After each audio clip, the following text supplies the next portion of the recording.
Bapak Ibu saudara kasih dalam Tuhan, hari ini mari kita bersama-sama untuk merenungkan kebenaran firman Tuhan di dalam 2 Korintus 1 ayat 12 sampai 24. Kalau di dalam kita membacanya di dalam Alkitab, maka di situ ada sebuah judul perubahan dalam rencana Paulus. Namun tema kita hari ini adalah berubah demi kebaikan.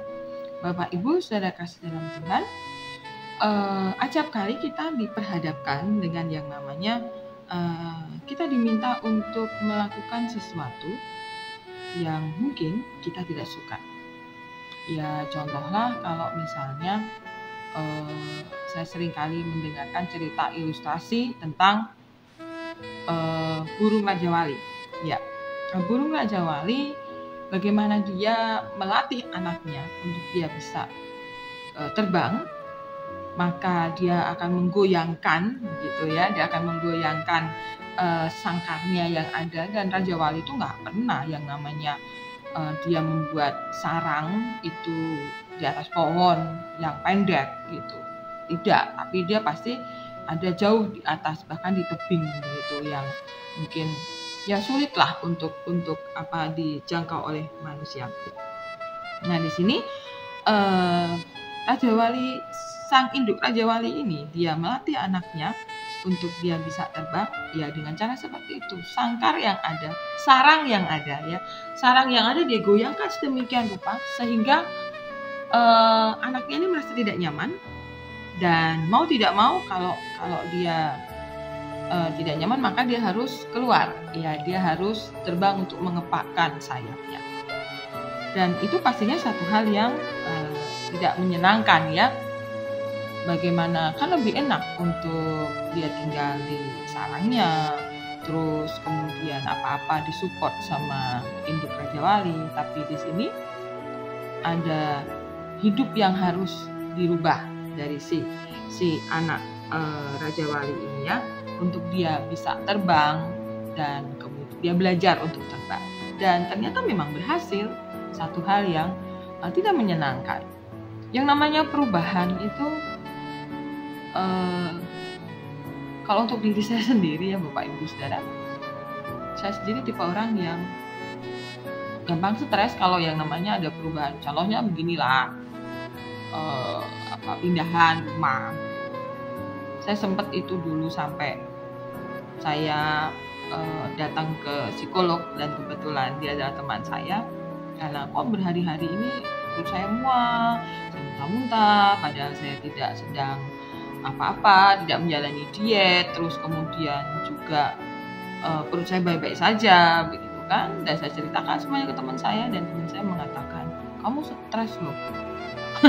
Ya, saya sendiri ya tidak merasa bahwa saya stres Bapak Ibu, tapi ya dari semua akhirnya saya dengarkan apa kata teman saya. Jadi ternyata saya tidak nyaman ketika harus pindah dari rumah yang satu, terus kemudian pindah ke, waktu itu saya masih tinggal bersama dengan ibu saya, dan saya harus pindah ke lingkungan yang baru di daerah Tusam, di Tusam Timur 3, saya ingat sekali, dan harus pindah di situ, harus menyesuaikan dengan lingkungan yang baru, tetangga yang baru, semuanya serba baru, dan ternyata perubahan itu tidak menyenangkan buat saya, sehingga membuat saya menjadi stres, dan saya menjadi mual-mual seperti itu. Dan beruntunglah saya punya teman seorang psikolog, sehingga teman saya ini bisa memberitahu saya. Dan ternyata ketika saya tinggal di Tusam ini, saya bersyukur bahwa saya punya tetangga yang sangat luar biasa. Betapa perubahan ini ternyata membawa kebaikan buat saya, karena saya bisa mengenal tidak hanya tetangga yang ada di daerah Cemara, waktu itu di Cemara 4 nomor 1, tapi saya bisa mengenal tetangga di Tusam Timur 3 ini, dan bagaimana mereka merupakan orang-orang yang sangat luar biasa. Mereka care sedemikian rupa, siap sedia menolong kalau misalnya saya lagi kesulitan. Waktu itu Yesa masih kecil, bahkan mereka mengatakan, Bu, atau Mbak, kalau lagi repot nggak bisa ngopeni Yesa, karena saya harus ngelesi waktu itu, udah titipin aja sama kita gitu ya. Itu salah satu bentuk betapa ada kebaikan ya, ada kebaikan yang luar biasa yang saya terima, dan saya bersyukur karena ini. Dan Paulus, kalau kita membaca di dalam 2 Korintus 1 ayat 12 sampai 24, Paulus itu mereschedule ya, tidak jadi untuk datang ke jemaat di sana.